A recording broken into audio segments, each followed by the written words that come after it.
Okay, we're only 8:06. We're still in the top paragraph.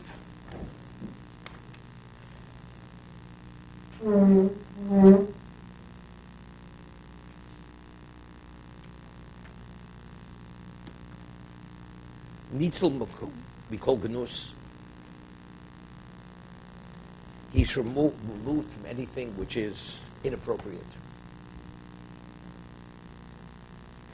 It's interesting. The Gemara tells us that they're called Niki Hadas.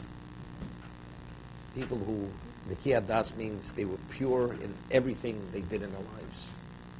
They would not be associated with anybody of questionable integrity. If they sign on a document, they would want to know who signs on the document together with them. If they would be within a setting of people gathering, they wouldn't want to be associated. It had nothing to do with the issue of there was a question of arrogance or haughtiness. Because very often, through association, it reflects on who you are. They would never allow themselves to be exposed to anything which will reflect or question what their integrity is. Ezra Ladal Chula Oshuk. They're there to help the impoverished and to aid the victim, the one who's being victimized. Lo Yachsov Mistor.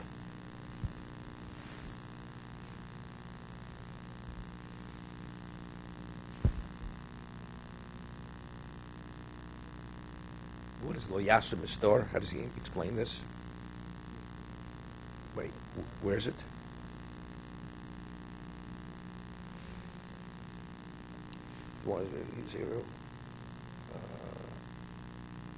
He does not uncover what is hidden or reveal a secret. Lo yasub mistor. He does not uncover what is hidden. Lo yigal esod. Okay, seems to be the same thing. Sarosov rabos utlosov mu'uta. He has tremendous problems in his life, whatever they may be, but his complaint is small, is little. Shira tov yiskarenu. This is an important thing. Now, somebody who's a mashgiach, very special person. He says, many things we gloss over. We gloss over. So he gave it. It's a very good piece of advice, even for your wife or your children, especially if they're a little bit older. Something unusual happens, you should record it. Out of the ordinary, something positive, record it. And a person doesn't realize of how many positive things happen which are unusual, even in the period of a month. At the end of the month, just review it. And see how many positive, unusual things happen which didn't have to happen. And as a result of keeping this diary or this record, you become appreciative to Hashem. You realize things don't happen just by rote, but it's actually, there's direct divine providence. Tov Yiskarena, Ksheyira Tov Yiskarena. When he sees good, he retains it. This is the person who's the Porush. That since he's so removed from himself, from material, so when he sees something good happening, he retains it. But the average person takes it for granted. This is ordinary, but it's not ordinary. So if you record certain things and you see how many times it repeats itself, then you become appreciative. You become appreciative. V'miyera yichasenu. And not only that, yiskarenu. Yiskarenu means he will mention it to others. But if he sees ra, yichasenu. Let's say there are many things we don't understand. I remember one time I went to, years ago, or Samantha had these weekends they call JLE weekends. We bring people who aren't observant or just on becoming, and to give them a weekend at a hotel, a retreat. So I remember I was at the end, the closing session was at a panel, and any question they want to ask, these people are going to get asked. You can ask the question. And as we say, Rabbi Solomon says, there's one volume of the Shalom was never printed. It's called Seichel. If you have the 5th volume, then you have it all. If you don't have Seichel, then you lose it all. So they would ask a question, and he answered the question. And one of the people on the panel, he answered the question. He said, oh, by the way, there's another question. Really complicate these people's lives. If the question is not bothering them, you're going to bring them to another question. Understand? There are many things we don't understand, but because of a person's faith and belief in Hashem, it's okay. But not everybody has your sense of belief, your degree of belief and faith. So let's see something which is, you're taken aback, something which you cannot explain, and it can be seen in the negative. Are you going to point it out to other people? This itself is a problem. If you don't have an answer to the problem, what are you revealing it? There's no point. If the person will come upon it himself, maybe. But if the person is not going to see it, why alert him to it or make him aware of it? All you're doing is what? You're weakening his belief. So therefore, im yirah yichasenu.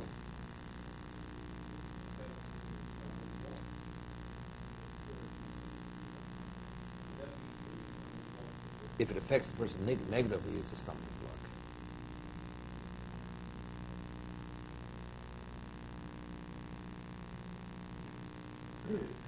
What the Chovot HaLevavos has very often people have a very bad habit. Person buys a car. Today it's less because people don't really meddle in other people's lives. But let's say people are friends. The person buys a car. He says, "So what did you pay for it?" People used to, something? I think you've overpaid. If you would have gone here or there, you would have gotten it cheaper. You should have gotten the discount. You paid for the extra. The warranty should be included in the price. Do you know exactly what the terms of the agreement? You don't even know what the product is. And let's say you're right. But if the man can't get his money back, what are you accomplishing by pointing it out? Unless it's relating to a future purchase. But if it's not related to a future purchase and has no relevance to the present, why are you pointing out negative? You have nothing, you're accomplishing nothing. All you're doing is creating bad feeling. That he feels that the seller victimized him, that he was taken advantage of. But people have a habit. Esser. So what did you pay for it? If you would have gone there, would have that, this and that, whatever it is. Something's about everything. So therefore the Chovot HaLevavos says, and especially in the olden days, markets fluctuated on the same day. On the same day you bought everything was based on the market price. Whether it was wheat, a commodity, whatever it was. So what it was worth yesterday, today may be worth more. So although he paid more, maybe today it is worth more. Well, but yesterday was worth less. But yesterday's yesterday, today's today. So what is the basis for your position, for your criticism? All you have to know is the principle. Well, things change, but again, people always have what to say.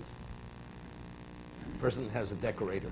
Somebody comes and says, "What do you think?" And he has what to say. Say what you should say is, it's okay. The Gemara says, "This machlokes b'sham b'Yisrael, that when a person gets married, so you dance before the chosn and kala. So you say, "Kala nova chasuda." Howard's laughing. I'm not sure what he's laughing about. He knows the Gemara. I don't know. I hope. It says, "Kala nova chasuda." You say, she's pleasant, she's special, she's beautiful. And why are you doing it? To endear the kala in the eyes of the chosn. That's why you're doing it. So the Beis Shammai says, you're not permitted. What happens? She's as ugly as sin. It says, "Midvar sheket tirchak." You're not permitted to lie. You're not permitted to lie. So Beis Shammai says, you say, "Kala kamo shehi." She is what she is. More than that, you can't say, because if you say something which she's not, it's lying. So the Beis Hillel answers. Beis Hillel says, no. Person goes to the market, buys himself whatever product. Now, why did he buy it? So he says, basically, beauty's in the eyes of the beholder. You think you got a good deal? She's beautiful. She's special. What she's to me, it's irrelevant what she's to me. Therefore, it's not considered you lying. It's not midvar sheket tircha. That's Beis Hillel's response to Beis Shammai. Therefore, regardless of how ugly or whatever her flaws, you value that. For you, she's special.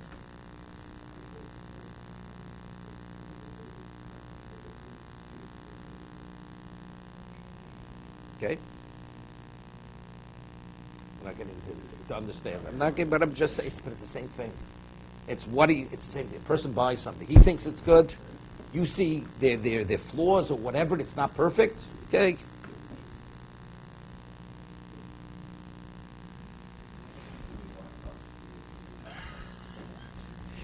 Yes, dear. Yes, dear. No. If it's, or should she buy something? And now you're going to make a fail. Let's say now. What do you think she's asking for? To hear a negative, or she wants to hear a positive? No, then you say, So that's fine. What do you really? That's the next question. Okay. How long are you married? Okay. The rookie question. You know, the Gemara says that when a Talmud Chacham, when he chooses a wife, he should take an Amoritz along to evaluate the looks of the girl. Because that's not his expertise. You say to your wife, you know, this is not my area of expertise. You know? Tell me, did you overpay or not? That's my area. Whether it's nice look or not, that's your area of expertise.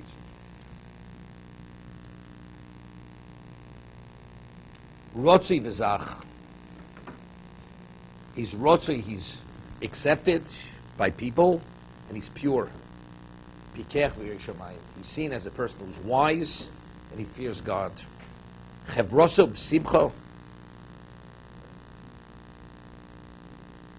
Harchakoso anocha. His company is joy. You say it's a pleasure to be associated with this man. And when you detach, you say it's unfortunate that it's coming to an end, to be continued.